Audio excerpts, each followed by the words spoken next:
Business owners and salespeople and anyone interested in persuasion that runs any sort of interaction with a potential prospective buyer that's going to give you money or something of value in exchange for your service or your product or your ideas, this might be the most important video that you watch today.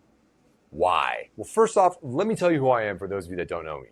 My name is Austin Evans, and I took a commercial landscaping company and in 8 months' time from a cold start, generated over 7 figures in revenue in an industry I knew nothing about, with a team that I didn't speak the language of, selling for 2 hours a day, and I can show you exactly how I did it. And how did I do it? With this novel sales framework that is the result of a labor of love of over a decade of reading academic studies in the study of persuasion and why buyers actively resist your persuasion attempts, combined with all the sales literature that I've read and the book that I'm writing, which is a distillation of everything academic to make it approachable. I believe I found the golden ticket framework for navigating any sales terrain. So that said, what is this framework? It's 5 Ds. It is the 5D framework, a novel approach to selling. The idea is that inside of it is a container because it's a set of 5 frames or frameworks. And each of them contain all the necessary components that you need in order to crush your quota, to double your revenue, to create a sellable asset by driving predictable revenue, by creating systems, and the processes with your staff, with everything from the tonality, the messaging, and how they say it, when they say it, and how they control the interaction, and literally everything in between, distilled down into 5 key components. Disarm, number 1. Number 2 is disqualify. Number 3 is divulge. And number 4, digest. And number 5, direct. Today's video is going to laser focus in on the first D, which is disarm. And before we get into that, let's pause here and we'll see you in the next video. We could be your picture, so your legs won't show. Freeze yet. Okay.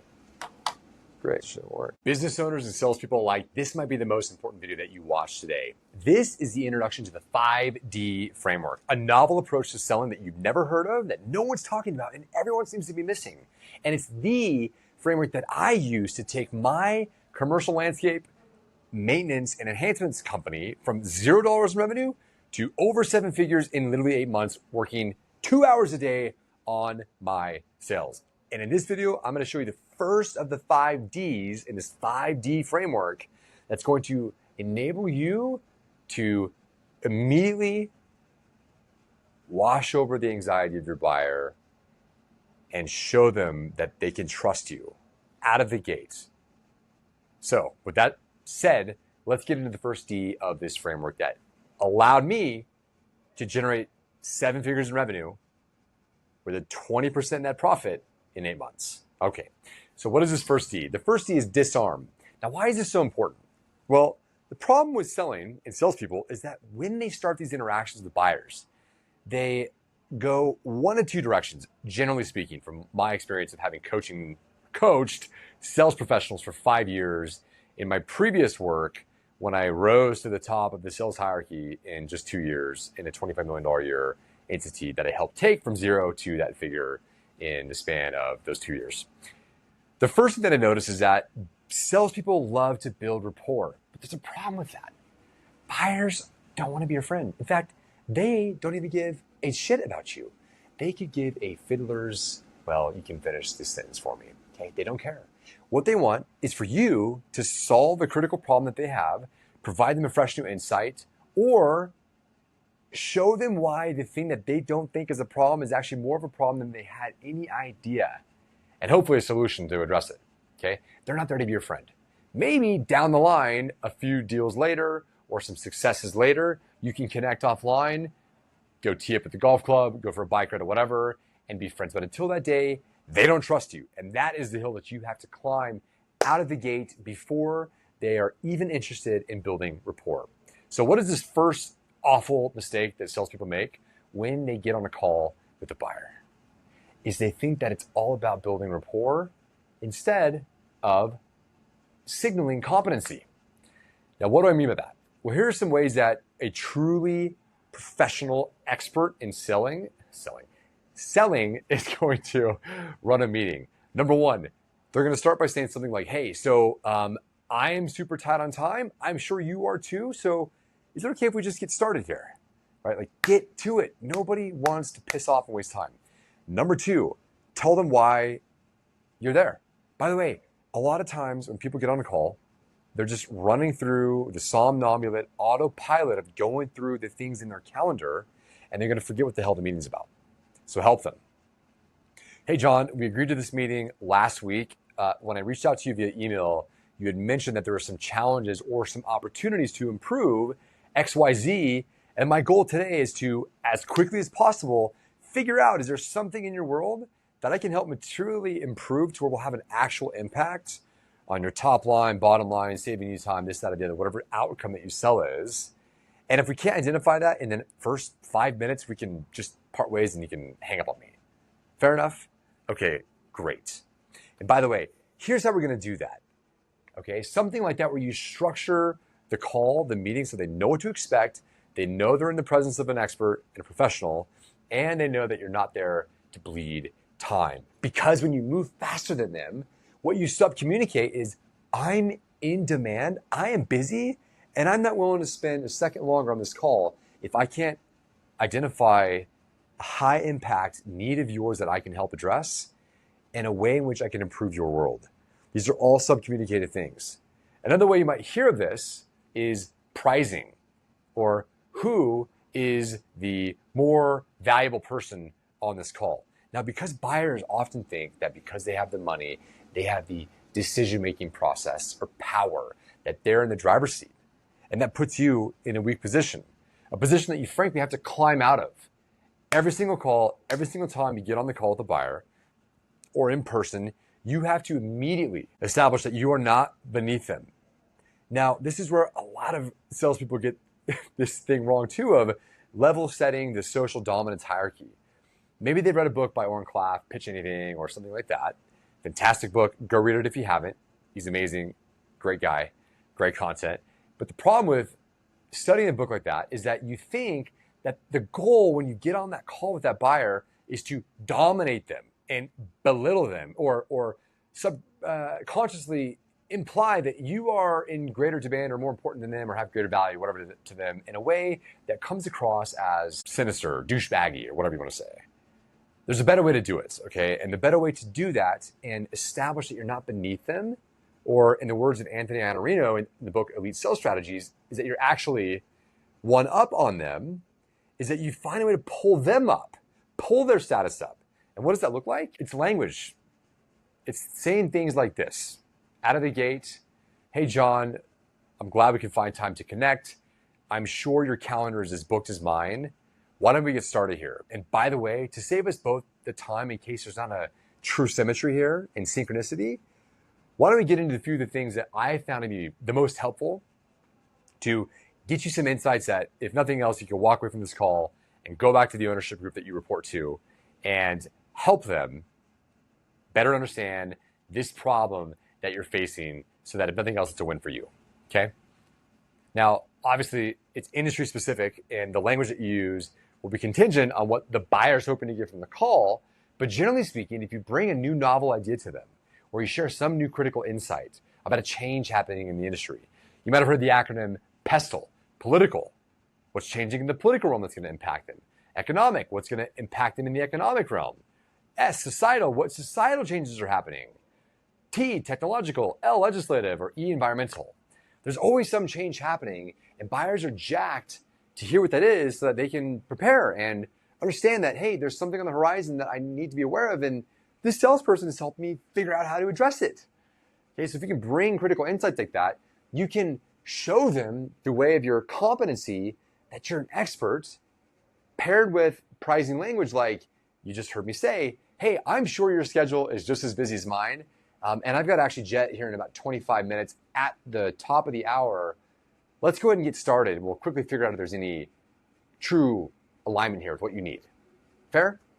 Awesome. A few of the things that people get wrong when they're doing this rapport building is they move too slow, right? And buyers, no matter who they are, they do not want to spend a second longer on the call with you than necessary.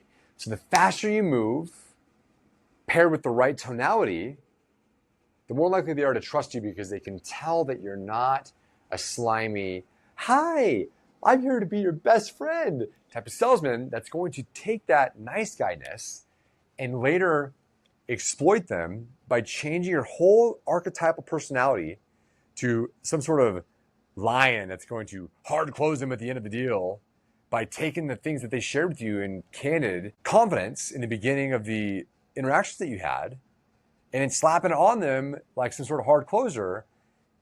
It's not very trustworthy. So you don't want to try to build rapport by how's the weather, how is that experience that you had playing basketball with the University of Kansas.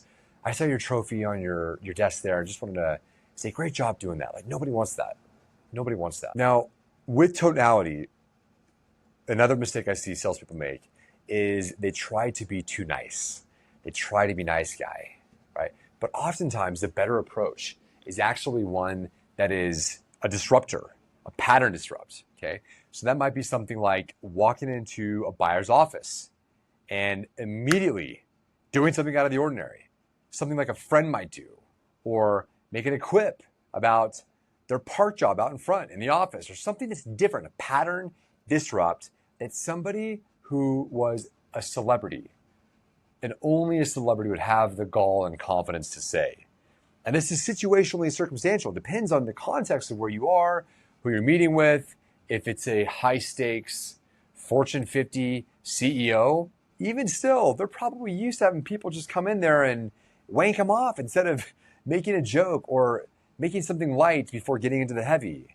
Something of a disruptor is always important and vital to use. Now, there's a few other things that a lot of people don't think about when it comes to creating trust, okay?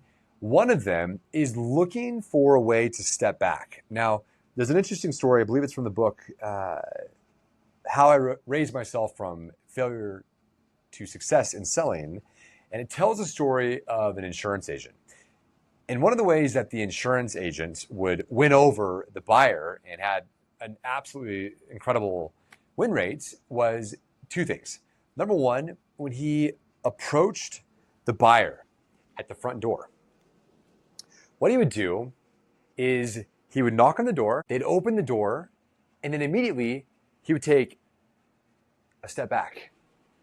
Hi, my name's Austin. I'm with Progressive, and I'm just in your area because of blah, blah, blah, whatever his messaging was. So he would physically take a step back. And the act of taking a step back signals that he's not trying to pounce on them and take their money or their security or their liberty from them, their safety. But he would step back and retreat. Really interesting idea. Now, how can we replicate that verbally? How can we replicate to the buyer that, hey, in this case, obviously if you have an army of salespeople with you, that's a little bit different and more intimidating, but if it's just you on the call, you'd say, well, I, of course, am not here to take your money or whatever, and you can't say that because it's not believable. So how do you sub-communicate that, given that 80% of communication is nonverbal? How do you communicate to the buyer that, hey man, I'm not here to take from you if I can't serve you or improve your life in any material way? How do you communicate that? Well, you can use language that implies that you are choosy. And this is a great way to disarm the buyer as well. And the reason why is that when you do this and you tell them things like, here's an example. I'll use an example from my industry as of late. Start of the call, we get rolling. I tell them why we're here, what the goal is. I ask them if that works for them, if there's anything that they wanted to add. They say, no, that's great. We say, perfect. And I lead by saying, hey, so John, Jane, whatever. Hey, so out of the gate here, we operate a little bit differently than most companies seem to do in that we hand select each of our clients. And the reason for that is boom, boom, boom, boom, boom, believable reason, right? So it tells them that actually, hey, so I know you're on this call and you're evaluating me, but I'm also evaluating you because I don't want to work with every potential client because I can't serve every potential client. And even if I could, not every client is my ideal client. So I don't want to have scathing reviews on the other side of an interaction where you hand me a check for $100,000 for a project to do a big plant restoration, or maybe you're a coach, or maybe you're selling SaaS, or maybe you're selling lumber to Home Depot or whatever it might be. And the reality is that not every customer is your customer. And so if you can communicate that unabashedly at the start of the call, implying that I'm evaluating you in the same way that you're evaluating me, they're going to realize, oh, maybe he's not going to chase me, because it's the act of being chased as a buyer that creates the distrust largely. And if you can flip that whole dynamic out of the gate by way of communicating to them through covert communication or implicature, meaning the communication happening underneath the waterline, they're going to feel at ease, because they're like, oh my God, they've never had somebody not coming at me playing hardball out of the gate, trying to high pressure sells my ass by saying something like the Sandler method, where they say out of the gate, hey, by the end of this call, I'd like for you to be in a position where you can tell me if this is a yes or no. Is that fair? That kind of stuff is just, it's triggering, because it's restricting people's autonomy, and you don't want to do that.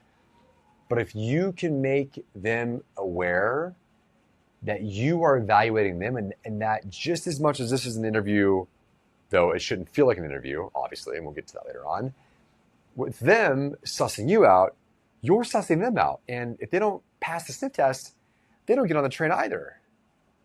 Okay, and look for ways that you can deploy that when you're talking to your buyer out of the gate, because that will disarm them. The second thing is being a little un-okay. All right, what does that mean? So if you're in an in-person meeting and you show up, and in fact, I didn't finish my story about the insurance guy. Let's finish on that note, and then we'll jump to the next bit about the being a little bit un-okay. The next thing that a buyer would do to create trust with his prospect is, once he got into the house, again, this is the insurance salesman. Once he got into the house, he would say, and actually this weaves into the idea I was going to share, he would go to the dinner table with the family after they invited him in, and he would say, oh my gosh, I forgot my pen, it's in my car. Do you mind watching my stuff here, and I'll go out to the car and grab my pen? And he'd say, yeah, of course, no big deal. He would run out, leaving all of his valuables in the home, and he would come back, and he would invariably close the deal. Why? The act of having family watch your valuables, a stranger, communicates that you trust them, and that in turn leverages reciprocity. A very powerful hack, and obviously you should be choosy with whom you do this with. But if you can be a little un-okay, which is the third point here, which is sharing the fact that you're okay by letting them know, hey, my gosh, I forgot a pen. Can I borrow a pen? I need this pen to sign this transaction note or whatever for this deal, and I forgot my pen. Can I borrow your pen?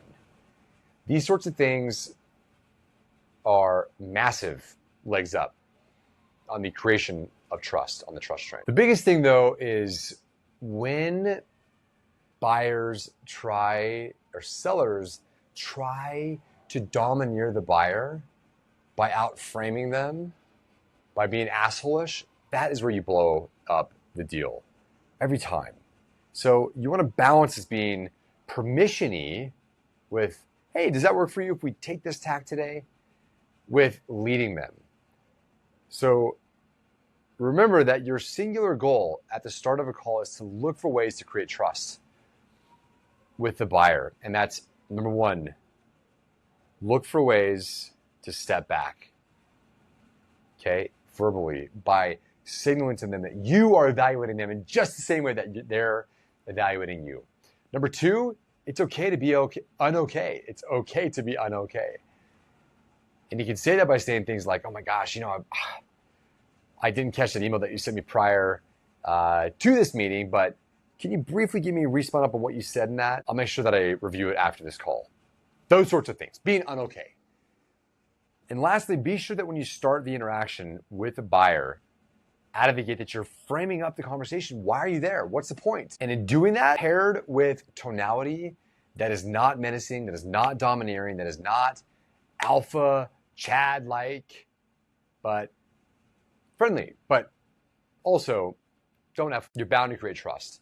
And that is the single thing that you should optimize for in the first 5 minutes of a call. Now, let me leave you with the last zinger here, okay? The biggest way that salespeople botch the creation of trust routinely is they don't pull on the threads that the buyers give them or invite them to pull on. So let me set this up and we'll wrap the video here. A salesperson will ask the buyer, something. Most people that I talk to have this problem. What is it like with you? What are you experiencing? And then they just let it be. They let it go. That's it. After the buyer gives a preliminary high-level surface answer, no, probe into that, mirror, dive into it. Okay, here's what that looks like. So a buyer says something like, yeah, I'm really struggling to and I just wish that I could do. Okay, they just vomit on you. But what you should do instead is say something like, as an example, they say, yeah, I'm really struggling to hit my target.